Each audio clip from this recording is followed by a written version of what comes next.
ओम शांति, ओम शांति, ओम शांति, ओम शांति। ओम शांति।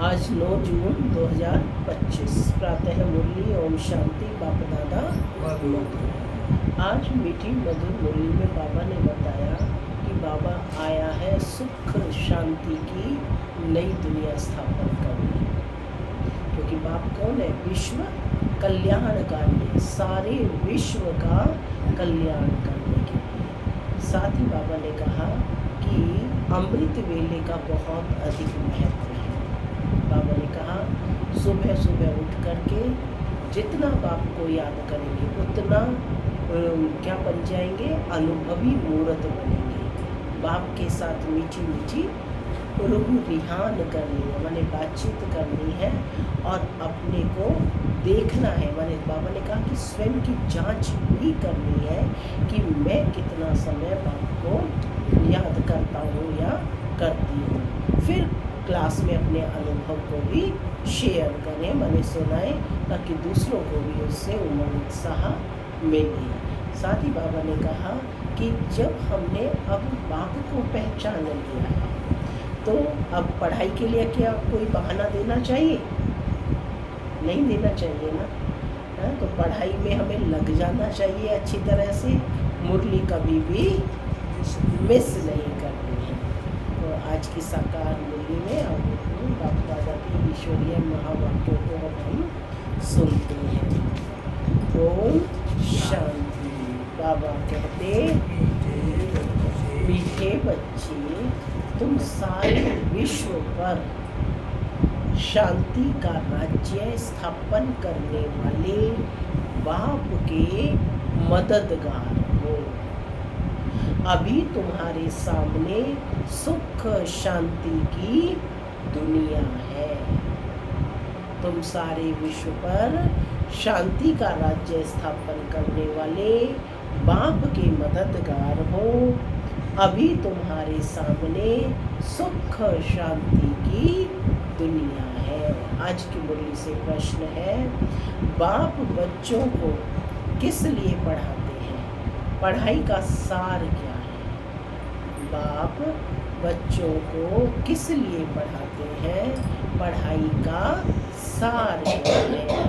बाप अपने बच्चों को स्वर्ग का प्रिंस, विश्व का मालिक बनाने के लिए पढ़ाते हैं। बाप कहते हैं बच्चे, पढ़ाई का सार है दुनिया की सब बातों को छोड़ दो। ऐसे कभी नहीं समझो कि हमारे पास करोड़ हैं, लाख हैं, कुछ भी हाथ में नहीं आएगा। इसलिए बाबा कहते अच्छी रीति पुरुषार्थ करो, पढ़ाई पर पूरा ध्यान दो। गीत चला, आखिर वह दिन आया आज, मैंने जिसका इंतज़ार कर रहे थे द्वापर से कि परमात्मा हमें मिले, जिसका इंतज़ार कर रहे थे कि कब हम मधुबन में पहुँचेंगे, बाबा से मिलन मनाएंगे। बड़ी क्यूरियोसिटी रहती है ना, कब मिलेंगे, कब जाएंगे। तो बाबा कहते वह दिन आया आज। ओम शांति। माना मैं आत्मा शांत स्वरूप हूँ, शांति मेरा स्वधर्म है। बाबा कहते मीठे बच्चे अब घर वापस जाना है। ओम शांति। बच्चों ने गीत सुना, आखिर विश्व पर शांति का समय आया। सब कहते हैं विश्व में कैसे शांति हो, फिर जो ठीक राय देते हैं उन्हों को इनाम देते हैं। नेहरू भी राय देते थे, शांति तो हुई नहीं, सिर्फ राय देकर गए। अभी तो बच्चों की बुद्धि में है कि कोई समय सारे विश्व भर में सुख शांति संपत्ति आदि थी, वह अभी नहीं है, अब फिर होने वाली है। चक्र तो फिरेगा ना, मैंने पहले थी अब नहीं है, अब फिर होगी, क्योंकि चक्र तो फिरेगा। यह तुम संगम युगी ब्राह्मणों की बुद्धि में है। तुम जानते हो भारत फिर सोने का बनना है। भारत को ही गोल्डन स्पैरो, सोने की चिड़िया कहा जाता है। बल महिमा तो करते हैं परंतु सिर्फ कहने मात्र।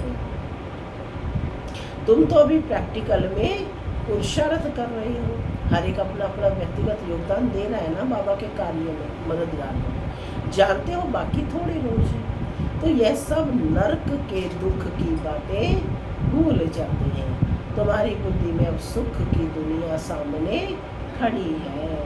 जैसे आगे विलायत से आते थे तो समझते थे कि अभी बाकी थोड़ा समय है पहुंचने में, क्योंकि आगे विलायत में आने में बहुत टाइम लगता था। अभी तो एरोप्लेन में जल्दी पहुंच जाते हैं। अभी तुम बच्चों की बुद्धि में है कि अब हमारे सुख के दिन आने हैं, जिसके लिए हम पुरुषार्थ कर रहे हैं। बाबा ने पुरुषार्थ भी बहुत सहज बताया है। ड्रामा अनुसार कल्प पहले मुआफिक, ये सर्टेन है, माने निश्चित है। तुम देवता थे, देवताओं के कितने ढेर के ढेर मंदिर बन रहे हैं।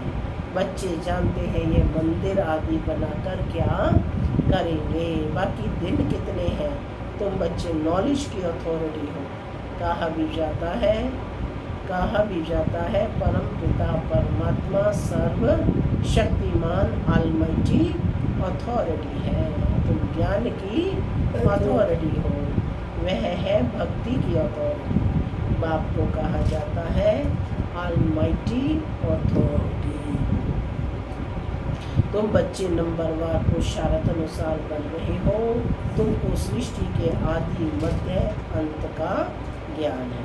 जानते हो हम पुरुषार्थ कर रहे हैं बाप से वर्षा पाने का। जो भक्ति की अथॉरिटी है वो सबको भक्ति ही सुनाते हैं। तुम ज्ञान की अथॉरिटी हो तो ज्ञान भी सुनाते हो। सत्युग में भक्ति होती ही नहीं है, पुजारी एक भी होता नहीं, पूज्य ही पूज्य है। आधा कल्प है पूज्य और आधा कल्प है पुजारी। भारतवासियों के लिए ही है पूज्य थे तो स्वर्ग था, अभी भारत पुजारी नर्क है। तुम बच्चे अब प्रैक्टिकल लाइफ बना रहे हैं। बाबा हम बच्चों की क्या बना रहे हैं, प्रैक्टिकल लाइफ बना रहे हैं। नंबरवार पुरुषार्थ अनुसार सबको समझाते रहते हो, वृद्धि को पाते रहते हो। ड्रामा में पहले से ही नोट है, ड्रामा तुमको पुरुषार्थ कराते रहते हैं, तुम करते रहते हो। जानते हो ड्रामा में हमारा अविनाशी पार्ट है। दुनिया इन बातों को क्या जाने, हमारा ही ड्रामा में पार्ट है। जो कहेगा वही समझेगा ना कि कैसे हमारा इस ड्रामा में पार्ट है। यह सृष्टि चक्र फिरता ही रहता है। यह है वर्ल्ड की हिस्ट्री ज्योग्राफी, तुम्हारे सिवाय और कोई को मालूम नहीं है। ऊंचते ऊंच कौन है दुनिया में, ये कोई नहीं जानते। ऋषि मुनि आदि भी कहते थे हम नहीं जानते, नेति नेति कहते थे ना। अभी तुम बच्चे जानते हो कि वह रचता बाप है, हमको पढ़ा रहे हैं। यह भी बाबा ने बार बार समझाया है कि यहाँ सब बैठते हो, देही अभिमानी होकर बैठो। एक बाप ही राजयोग सिखाते हैं और वर्ल्ड की हिस्ट्री ज्योग्राफी समझाते हैं। बाप कहते हैं कि मैं कोई थॉट रीडर नहीं हूँ। इतनी बड़ी दुनिया है, इनको क्या मैं बैठ रीड करेंगे। बाप तो खुद कहते हैं मैं भी ड्रामा के अनुसार आता हूँ। क्या कहा बाप ने? माने ड्रामा में मेरा भी पार्ट है, मैं भी उसी के अनुसार आता हूँ। हर आत्मा का पार्ट फिक्स है। तो बाबा कहते हैं, बाप तो खुद कहते हैं कि मैं ड्रामा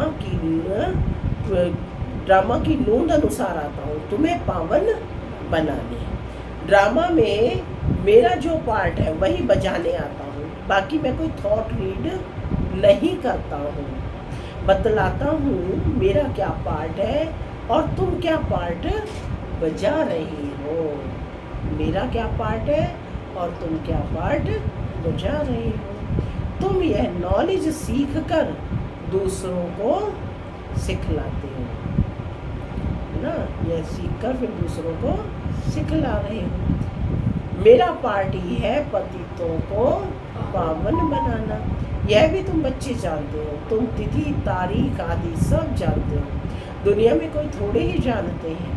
तुमको बाप सिखला रहे हैं कि जब यह चक्र पूरा करेंगे तब फिर बाबा आएंगे। उस समय जो सीन चली वह फिर कल्प बाद चलेगी। एक सेकंड ना मिले दूसरे से। ये नाटक फिरता रहता है।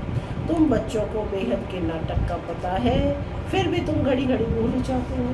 बाबा कहते हैं तुम सिर्फ याद करो, हमारा बाबा बाबा भी है, वही टीचर है और गुरु है। तुम्हारी बुद्धि उस तरफ चली जानी चाहिए।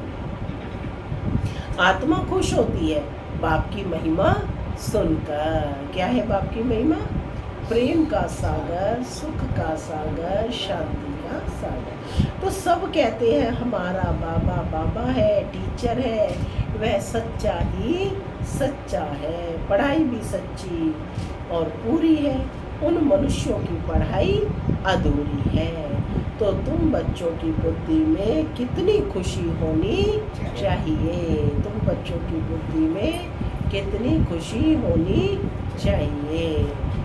तो बाबा कहते बड़ा इम्तिहान पास करने वालों की बुद्धि में जास्ती खुशी रहती है। तुम कितना ऊंच पढ़ते हो तो कितनी कापारी खुशी होनी चाहिए, माने पारे माफिक खुशी होनी चाहिए। जैसे पारा एकदम ऊपर चढ़ता है ना, इतनी खुशी होनी चाहिए। भगवान बाबा बेहद का बाप हमको पढ़ा रहे हैं। तुम्हारे रोमांच खड़े हो जाने चाहिए। वही एपिसोड रिपीट हो रहा है, सिवाय तुम्हारे किसको पता नहीं है। कल्प की आयु भी बढ़ा दी है। तुम्हारी बुद्धि में अब 5000 वर्ष की सारी स्टोरी चक्र खाती रहती है, जिसको ही सुदर्शन चक्र कहा जाता है। बच्चे कहते हैं बाबा तूफान बहुत आते हैं, हम भूल जाते हैं। बाबा कहते हैं तुम किसको भूल जाते हो क्या? बाप जो तुमको डबल सिर ताज विश्व का मालिक बनाते हैं, उनको तुम कैसे भूलते हो? पूछ रहे बाबा को वंडर लगता है, जो तुमको विश्व का मालिक बनाते हैं और उसको भूल जाते हो। वंडर है ना। दूसरे किसको नहीं भूलते हो, बस बाप को ही भूल जाते हो। स्त्री, बाल बच्चे, चाचा चाची, मामा मामी, मित्र संबंधी आदि सब याद है। बाकी इस बात को तुम भूलते क्यों हो? तुम्हारी युद्ध इस याद में है। जितना हो सके बाप को याद करना है। बाबा बच्चों को सावधानी दे रहे हैं। कहते हैं बच्चों को अपनी उन्नति के लिए सवेरे सवेरे उठ बाप की याद में सैर करनी है। तुम छतों पर व बाहर ठंडी हवा में चले जाओ। यहाँ भी आकर बैठना कोई ज़रूरी नहीं है, बाहर भी जा सकते हो। सवेरे के टाइम कोई डर आदि की भी बात नहीं रहती। बाहर में जाकर पैदल करो, भले घूम के आओ, वॉक करके आओ। आपस में यही बातें करते रहो। देखो कौन बाबा को जास्ती याद करते हैं, फिर बताना चाहिए कि कितना समय हमने याद किया। बाकी समय बाकी बुद्धि कहाँ कहाँ गई? इसको कहा जाता है एक दो में उन्नति को पाना। माने आपस में रोलियान करेंगे ना कि आपने कितने समय याद किया, मैंने कितने समय किया, क्या मनन किया, चिंतन किया, और फिर अपना अनुभव शेयर करेंगे।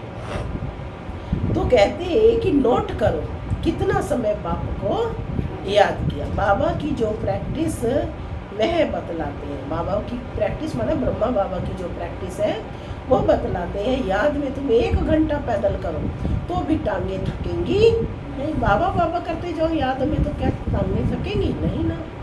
याद से तुम्हारे कितने पाप कट जाएंगे। चक्र को तो तुम जानते हो। रात दिन तुमको अब यही बुद्धि में है कि हम अभी घर जाते हैं, पुरुषार्थ करते हैं। कलयुगी मनुष्यों को जरा भी पता नहीं है। तो बाबा कहते हैं मुक्ति के लिए कितनी भक्ति करते रहते हैं। अनेक मतें हैं, तुम ब्राह्मणों की है ही एक मत, जो ब्राह्मण बनते हैं उन सब की है एक मत। उसको क्या कहते हैं? श्री मत।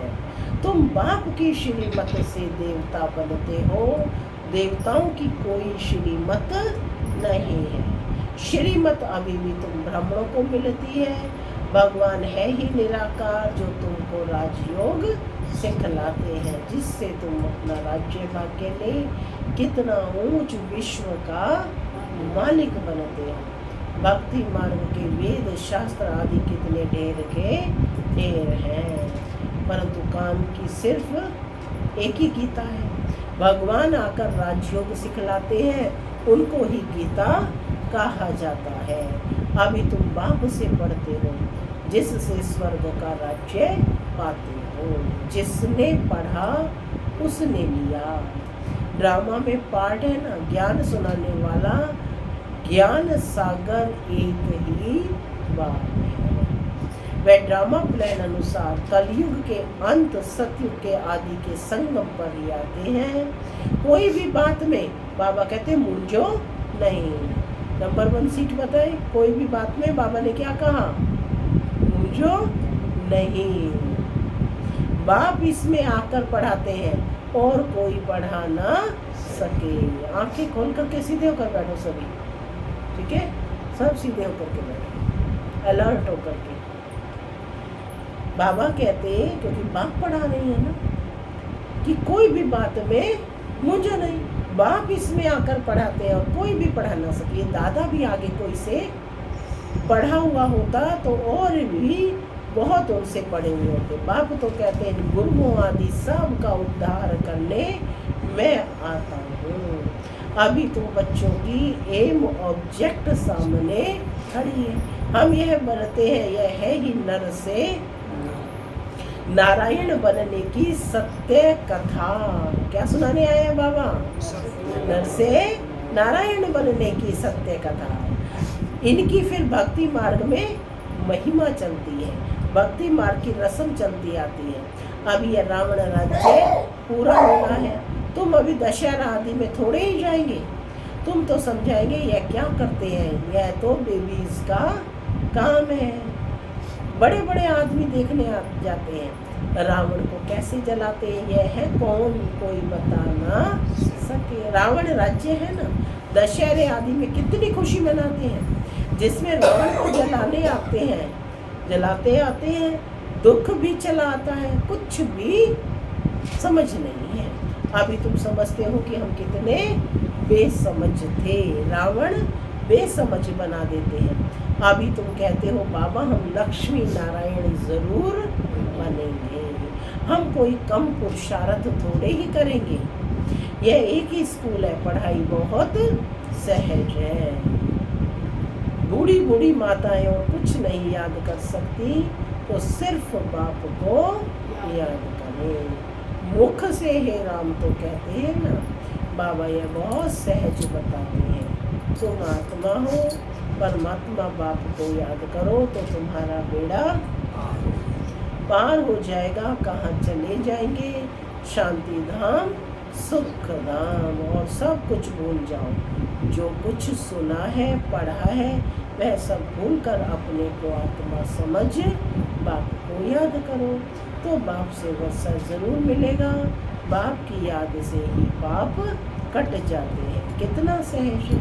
कहते हैं प्रकृति के, कहते भी क्या है, प्रकृति के बीच में चमकता है गजब सितारा। तो जरूर इतनी छोटी आत्मा होगी ना। डॉक्टर लोग बहुत कोशिश करते हैं आत्मा को देखने की, परंतु वह है बहुत सूक्ष्म, हट आदि से कोई देख न सके। बाप भी ऐसे ही बिंदी है। कहते हैं जैसे तुम साधारण हो, हम भी साधारण बन तुमको पढ़ाता हूँ। किसको क्या पता है कि लोगों को भगवान कैसे पढ़ाते होंगे। श्री कृष्ण पढ़ाते तो सारे अमेरिका, जापान आदि सब तरफ से आते हैं। उनमें कितनी कशिश है। श्री कृष्ण के साथ प्यार तो सबका है ना। अभी तुम जो बच्चे जानते हो कि हम सो बन रहे हैं, श्री कृष्ण है प्रिंस, उन्हें गोद में लेना चाहते हैं, तो पुरुषार्थ करना पड़े, कोई बड़ी बात नहीं है। बाप अपने बच्चों को स्वर्ग का प्रिंस, विश्व का मालिक बनाने के लिए पढ़ाते हैं। बाप कहते हैं बच्चे पढ़ाई का सार है, दुनिया की सब बातों को छोड़ दो। ऐसे कभी नहीं समझो कि हमारे पास तो करोड़ है, लाख है, कुछ भी हाथ में नहीं आएगा।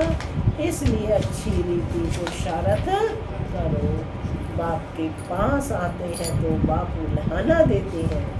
8 मास से आते हो और बाप जिनसे स्वर्ग की बादशाही मिलती है उनसे इतना समय मिले भी नहीं हो, माने मधुबन पहुंचे भी नहीं।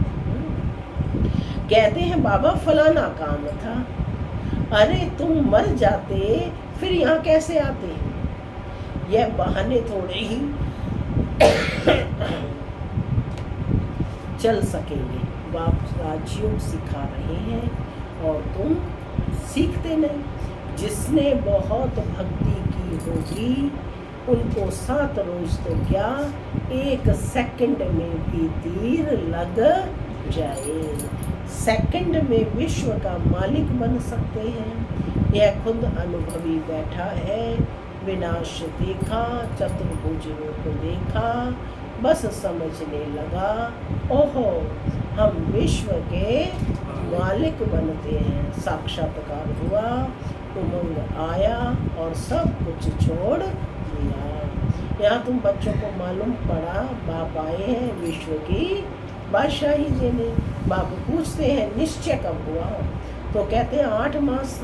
बाबा ने समझाया है मूल बात याद और ज्ञान। क्या है मूल बात? याद और ज्ञान। बाकी तो दीदार कोई काम का नहीं। बाप को पहचान लिया तो फिर पढ़ना शुरू करो तो तुम भी यह बन जाएंगे। पॉइंट्स मिलती हैं तो जो कोई को भी समझा सकते हो। बहुत मिठास से समझाओ। कैसे समझाना है? बहुत मिठास, मीठा बन करके मीठी वाणी से समझाना है। और मीठी वाणी कब होगी? जब हम आत्मिक स्थिति में स्थित होंगे। तो बाबा कहते बहुत मिठास से समझाओ। शिव बाबा जो पतित पावन है कहते हैं मुझे याद करो तो पावन दुनिया का मालिक बन जाएंगे। युक्ति से समझाना है। तुम चाहते हो ना गॉड फादर लिबरेट कर स्वीट होम वापस ले जाएगा। अच्छा, अब तुम्हारे ऊपर जो कट यानी जंक चढ़ी हुई है उसके लिए बाप कहते हैं मुझे याद करो। जंक कैसे उतरेगी? बाप की याद से। अच्छा, मीठे मीठे सिटी लगे बच्चों प्रति माता पिता बाप दादा का याद प्यार और गुड मॉर्निंग। रूहानी बाप की रूहानी बच्चों को नमस्ते। हम रूहानी बच्चों की रूहानी माता पिता बाप दादा को याद प्यार नमस्ते सदा नमस्ते। धारणा के लिए मुख्य सार पहला, सवेरे सवेरे उठ पैदल करते बाप को याद करो। आपस में यही मीठी रूह रिहान करो कि देखे कौन कितना समय बाबा को याद करता है। फिर अपना अनुभव सुना। दूसरा पॉइंट है बाप को पहचान लिया तो फिर कोई बहाना नहीं देना है, पढ़ाई में लग जाना है। मुरली कभी मिस नहीं करनी है। आज का वरदान है सर्व के गुण देखते हुए स्वयं में बाप के गुणों को धारण करने वाले गुण मूर्त भव। संगम युग पर जो बच्चे गुणों की माला धारण करते हैं वही विजय माला में आते हैं। इसलिए होली हंस बन सर्व के गुणों को देखो और एक बाप के गुणों को स्वयं में धारण करो। यह गुणमाला सभी के गले में पड़ी हुई हो।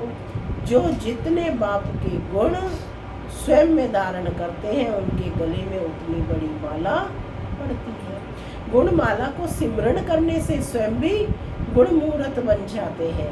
इसी यादगार में देवताओं और शक्तियों के गले में माला दिखाते हैं। स्लोगन है साक्षीपन की स्थिति ही यथार्थ निर्णय का तख्त है। अव्यक्त इशारे। आत्मिक स्थिति में रहने का अभ्यास करो, अंतर्मुखी बनो। अंतर्मुखी होकर कार्य करने से विघ्नों से, व्यर्थ संकल्पों से बच जाएंगे और समय भी बहुत बच जाएगा। जो अंतर्मुखी रहते हैं उनमें स्मृति की समर्थि भी आती है और आत्मा रूपी नेत्र पावरफुल बनता जाता है, जिससे यदि कोई भी विघ्न आने वाला होगा तो यह महसूसता आएगी कि आज कोई पेपर होने वाला है। और जितना पहले से मालूम पड़ता जाएगा तो होशियार होने के कारण सफलता पा लेंगे। ओम शांति। ओम